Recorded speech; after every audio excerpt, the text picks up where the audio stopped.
Agora sim, vamos lá, vamos dar andamento aqui ao estudo de procedimentos, como usar o Poder Judiciário, qual procedimento escolher. Quantos procedimentos tem? Responde rápido, professor Júlio. Primeiro, comum. Segundo, execução. Tem que ter um título executivo judicial, um título executivo extrajudicial. Artigo 784, artigo 515, tem que ler os dois artigos, 515 e 784. E o último procedimento é o especial, que são algumas ações especiais previstas no próprio Código de Processo Civil, ou ainda são ações previstas em leis esparsas, tá? Então vamos lá. Falando da petição inicial aqui, o que eu quero trazer para você de relevante, de importante? A petição inicial tem que ter o juízo que será dirigido, endereçamento, os nomes, os prenomes, o estado civil, a existência de união estável, a profissão, o número de inscrição no cadastro de pessoas físicas ou cadastro nacional de pessoa jurídica, o endereço eletrônico, o domicílio e a residência do autor ou réu, o fundamento, né, os fatos, que é a história do caso, e os fundamentos jurídicos do pedido. O pedido com as suas especificações tem que ser bem feito, determinado, separado. O valor da causa com base no artigo 292, as provas com que o autor pretende demonstrar a verdade dos fatos alegados e a opção pela audiência de conciliação, se sim ou se não, de conciliação e mediação, não pode esquecer, tá? Que inclusive isso, o endereço eletrônico, é a grande novidade do CPC, da nova petição inicial do atual CPC. É importante lembrar que nós temos que seguir direitinho os requisitos do artigo 319 do Código de Processo Civil, tanto na primeira fase do habeas corpus, na segunda fase nem se fala, e na vida prática da advocacia também, tá bom? Tem algumas situações que ocorrem em deferimento, então, da petição inicial. Quais são? A petição inicial será indeferida quando for inepta, a parte manifestadamente legítima, o autor carecer de interesse processual, não atendidas as prescrições do artigo 106 e 221, tá bom? Também é importante lembrar que considera-se inepta a petição inicial quando faltar pedido ou causa de pedido. Também o pedido for indeferido, salvo as hipóteses em que for permitido o pedido genérico, da narração dos fatos não decorrer logicamente da conclusão e contiver pedidos incompatíveis entre si, também é importante. Mais um ponto que eu queria tocar com você é a improcedência liminar do pedido. Nas causas que, de fato, dispense a fase instrutória, o juiz, independentemente da citação do réu, julgará liminarmente improcedente o pedido que contrariar enunciado de súmula do STF, do Supremo Tribunal Federal ou do Superior Tribunal de Justiça. Também, quando existir a situação de ter acordo proferido pelo Supremo Tribunal Federal ou pelo Superior Tribunal de Justiça em julgamento de recursos repetitivos, também o entendimento firmado em incidência de resolução de demandas repetidas, ou repetitivas, que é o nome utilizado pelo Código, ou ainda a assunção de competência. Outro ponto também é enunciado de súmula de Tribunal de Justiça sobre o direito local também. Então, isso é importante, hein? A audiência de conciliação ou de mediação, a petição inicial tem, para que possa preencher os requisitos, eu preciso pedir sim, eu preciso de fato fazer o requerimento se eu quero ou não quero a audiência de conciliação. E aí a regra importante para você não errar, isso é muito importante, e a audiência de conciliação e mediação, queira ou não queira, é uma novidade no CPC atual ainda, então é objeto de muita confusão. Vale a pena falar, vale a pena dizer que a audiência de conciliação e mediação, se a petição preencher os requisitos essenciais e não for o caso de improcedência liminar do pedido, o juiz vai designar a audiência de conciliação ou de mediação, é a mesma coisa, com antecedência mínima de 30 dias, tá? Devendo ser citado o réu pelo menos 20 dias antes. Então, antecedência, a OAB gosta disso, já perguntou, vai perguntar de novo, hein? 30 dias antes, a audiência de conciliação e mediação, 20 dias de antecedência, o réu tem que ser avisado. 30 a 20, tem que ser avisado 20 dias o réu, antes, com antecedência, 30 dias no mínimo de antecedência, tá? A intimação do autor para a audiência será feita na pessoa do seu advogado, em regra, e poderá haver mais de uma sessão destinada à conciliação e mediação, não podendo exceder a 2 meses da data da realização da primeira sessão, desde que necessárias a composição das partes. Eu posso fazer uma audiência de conciliação, a gente chega a um acordo, mas não fecha ali na hora, pode remarcar essa audiência. Acontece muito isso, para que as partes possam conversar por fora. A audiência não será realizada de conciliação se ambas as partes, de forma manifestada, expressamente, demonstrar o desinteresse à composição e quando não for admitida, ela for incompatível. No caso, um exemplo que eu trago é a ação de interdição. Você está pedindo interdição de alguém, como que vai fazer um acordo? Não, eu aceito ser interditado, é incompatível, né? Então, é importante bater um papo sobre isso. O autor também deverá indicar na petição inicial o seu desinteresse na autocomposição e o réu deverá fazê-lo por petição apresentada em 10 dias de antecedência, contados da data da audiência, havendo litisconsórcio ou desinteresse na realização da audiência, deve ser manifestado por todos os litisconsórcios. É importante também. E a audiência de conciliação ou de mediação pode ser realizada por meio eletrônico. Isso é maravilhoso. Para mim, a audiência, salvo raríssimas exceções, tinha que ser tudo online. Você perde tempo para a audiência e não dá em nada, né? Horrível, a sensação horrível, pegar trânsito, gasta gasolina, gasta tempo, né? Então, horrível. O não comparecimento, gente, injustificado do réu, anote isso também, que isso é muito importante. O não comparecimento justificado do réu, a realização da audiência, né, de conciliação, é considerado um ato atentatório de da justiça. Então tem multa aí. E será sancionado com multa de até 2% da vantagem, 2% da vantagem econômica pretendida no valor da causa, revertida em favor da União ou do Estado. A pauta das audiências de conciliação e mediação será organizada de modo a respeitar o intervalo de pelo menos 20 minutos entre o início de uma e da outra, tá? É uma regra também. Então isso é importante bater um papo sobre isso. Eu queria falar com você sobre a contestação. Já que estamos falando do procedimento comum, a contestação é muito importante. O réu poderá oferecer contestação no prazo de 15 dias, nos termos inicial, será a data.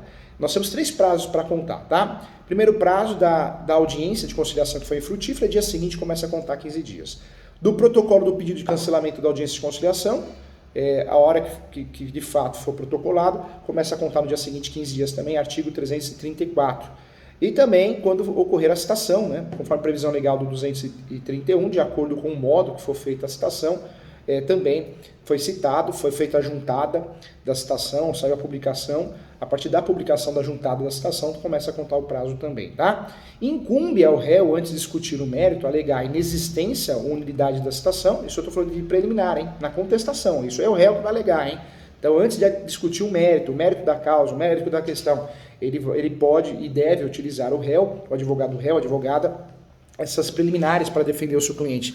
Vícios processuais, né? Não estamos discutindo o mérito ainda. Então anota aí, inexistência ou nulidade da citação, incompetência absoluta e relativa, incorreção do valor da causa, inépcia da inicial mal feita, perempção, litispendência, coisa julgada, conexão, né? Duas ações parecidas, iguais, incapacidade da parte ou defeito da representação ou falta de autorização, convenção de arbitragem, então tem um acordo de arbitragem, a ausência ou legitimidade de interesse processual, a falta de caução de outra prestação que a lei exija como preliminar e indevida concessão dos benefícios gratuita também, tá? Então, importante você saber. Quero falar com você também que incumbe também ao réu manifestar-se, sim, precisamente sobre as alegações de fatos constantes na petição inicial, presumindo-se verdadeiros os fatos que não forem impugnados, pois tem que impugnar fato por fato alegado na inicial. Não será admissível, não for admissível, a seu respeito, a confissão. A petição inicial também, se não vier com o instrumento que a lei considerar da substância do ato, também é motivo para ser impugnado, tá? Ou melhor, seria uma saída para não ser impugnado, né? Tudo tem que impugnar, ou seja, tudo tem que debater na contestação em relação à inicial. As exceções estão aqui. Quando não for admissível a seu respeito à confissão, a petição não vier com o instrumento que a lei considerar da substância do ato e estiver em contradição, em condição efetiva ou fática, que é chamada também, né, a contradição com a defesa considerada em seu conjunto, tá? Então é importante. O ônus da impugnação, gente, podemos dizer sim que é especificada dos fatos, né? Não se aplica ao defensor público e ao advogado dativo. Então, o ônus de impugnar item por item se aplica ao advogado ou advogada. Defensor público não, e advogado dativo, que é aquele que é chamado na hora para defender o seu cliente, ou curador especial, não entra nessa regra, tá bom? Da reconvenção, na contestação, é lícito eu contra-atacar. Cuidado, tem uma grande novidade, a reconvenção era feita numa peça autônoma. Hoje, no novo CPC, atual CPC, a reconvenção é apresentada dentro da contestação. Então, na contestação, é lícito ao réu propor reconvenção para manifestar pretensão própria, conexa, né, com a ação principal ou com o fundamento da defesa. Proposta a reconvenção, gente, fica atento porque o autor será intimado na pessoa do seu advogado para apresentar a resposta, no prazo de 15 dias também. Tem que fazer uma resposta, essa resposta é feita de forma autônoma. Detalhe importante, a desistência da ação, a ocorrência de causa extintiva que impeça o exame de seu mérito, não vai obstar o procedimento do processo quanto à reconvenção. Então, uma dica importante que eu te dou. E ainda, a reconvenção pode ser proposta contra o autor e terceiro, bem como pelo réu, em litisconsórcio com o terceiro, se o autor for substituído processualmente falando, e o reconvinte deverá afirmar-se titular do direito em face do substituído, e a reconvenção deverá ser proposta em face do autor também, na qualidade de substituto. O réu ele sempre, nessa situação, ele pode propor a reconvenção independente de oferecer contestação, tá? Outro termo importante que a gente tem que saber para detonar em processo civil é a revelia. Nós temos que saber o que é, como funciona. O que é essa tal revelia, né? Se o réu não de fato não apresentar defesa, não se preocupar com a defesa, não contestar a ação, ele será considerado revel e vai ocorrer sim a presunção dos fatos, vão ser presumidos, né, ou pelo menos de forma técnica, vai ser presumido verdadeiros fatos alegados de forma a prejudicar muito o réu, né? Então, nós sabemos que não que o autor ganhou a ação, mas vai prejudicar o réu. Então, é importante. A revelia não vai ser produzida, não se produz revelia, o efeito da revelia, havendo pluralidade de réus. Então, não dá revelia, não se produz revelia com pluralidade de réus, né, se algum deles contestar a ação. Também se versar sobre litígio sobre direitos indisponíveis, e também a exordial não vier com instrumento que a lei considere indispensável à prova do ato. Também outro ponto que não vai produzir revelia, não vai gerar revelia, é na situação quando as alegações de fato formuladas pelo autor forem inverossímeis, né, ou estiverem em contradição e em prova constante dos autos, tá? Outro ponto que eu ia falar para você em relação aos prazos contra o revel, que não tenha patrono nos autos, fluirão da data de publicação do ato decisório no órgão oficial. O réu poderá intervir no processo em qualquer fase, recebendo no estado em que se encontra. Em relação a um termo muito utilizado, as providências preliminares e do saneamento, isso também é importante falar. Não dá para deixar de falar sobre isso. Da não incidência dos efeitos da revelia. Se o réu não contestar a ação, o juiz, verificando a incoerência do efeito da revelia, vai ser ordenado sim que o autor especifique as provas que pretende produzir, se ainda não estiver indicado, tá? O réu também será lícito para o réu, ao réu revel será lícita a produção de provas, sim, contrapostas às alegações do autor, desde que faça representar nos autos a tempo de praticar os atos processuais dispensáveis a essa produção. Então, é importante também. Em relação ao fato impeditivo, modificativo ou extintivo de direito, se o réu alegar fato impeditivo, modificativo ou extintivo do direito, este será de fato ouvido sim, no prazo de 15 dias, permitindo-lhe o juiz a produção de prova, ou seja, não é porque ocorreu a revelia, eu nunca mais posso entrar no processo, seria um verdadeiro absurdo, posso sim, tá? Outro ponto que eu queria falar com você, verificando a existência de irregularidades ou de vícios sanáveis, o juiz determinará a sua correção em prazo nunca superior a 30 dias. Quero trazer também que, cumpridas as providências preliminares, ou não havendo necessidade delas, o juiz profirará julgamento conforme o estado do processo, ponto também importante que eu queria falar. Outro assunto que é pertinente é do julgamento conforme o estado que se encontra. A OAB já perguntou isso, a OAB gosta de perguntar isso, cai muito concurso público, as bancas gostam disso, e no dia a dia da advocacia, para que a gente possa aprender a advogar, a gente precisa saber disso também. Então vamos falar do primeiro ponto do julgamento conforme o estado do processo. Eu vou falar aqui sobre o primeiro ponto, que é a extinção do processo. Ocorrendo qualquer das hipóteses previstas no 484 e 487, inciso 1 e 3, os juízes ou o juiz proferirá a sentença sim, e tal decisão pode dizer respeito a apenas a parcela do processo, em que será impugnável por agravo de instrumento. Tá? Então, isso é fato, isso é real, na prática acontece assim. Em relação ao julgamento antecipado de mérito, o juiz poderá julgar de forma antecipadamente, proferindo sentença com resolução de mérito. Com resolução de mérito, existem duas sentenças, hein? Com resolução de mérito e sem resolução de mérito. Estamos falando com a com. Quando não houver necessidade de produção de provas, então ele pode antecipar o julgamento com resolução de mérito. E também a outra situação, quando o réu for revel e ocorrer o efeito previsto no 344, se não houver requerimento de prova, tá?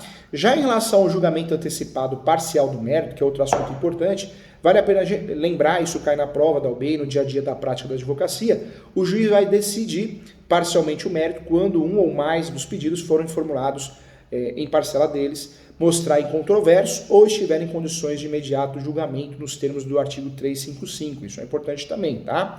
Em relação ao saneamento e da organização do processo, não ocorrendo nenhuma das hipóteses acima delineadas, de fato o juiz, o magistrado, o Poder Judiciário, em decisão de saneamento e de organização do processo, poderá sim resolver as questões processuais pendentes, se houver, delimitar também as questões de fato sobre as quais recairá a atividade probatória, especificando sim os meios de prova admitidos. Definir a distribuição do ônus da prova, observando o 373, delimitar as questões de direito relevantes para a decisão do mérito e também designar, se necessário, a audiência de instrução e julgamento. Vale lembrar também que, realizado o saneamento, as partes têm o direito de pedir sim esclarecimentos ou solicitar ajustes, no mínimo no prazo comum de 5 dias, fim do qual a decisão se torna estável, tá? Outro ponto que eu quero falar para vocês, se a causa apresentar complexidade em matéria de fato ou de direito, deverá o juiz designar audiência para que o saneamento seja feito em cooperação com as partes. Importante lembrar também em que o juízo, se for o caso, convidará as partes a integrar ou esclarecer as suas alegações. Caso tenha, gente, anota aí também, caso tenha sido determinada a prova de produção testemunhal, a prova testemunhal, o juiz vai fixar um prazo comum não superior a 15 dias para que as partes apresentem o rol de testemunhas. O número de testemunhas arroladas não pode ser superior a 10, tá? Então nunca superior a 10, sendo 3 no máximo para a produção de cada prova, tá? Isso é importante também você saber, ok? Legal, né? Assunto importante para que você fique craque no assunto e possa arrebentar, tá bom? Na prova da OAB, na vida prática. Eu espero você na próxima aula. Até mais.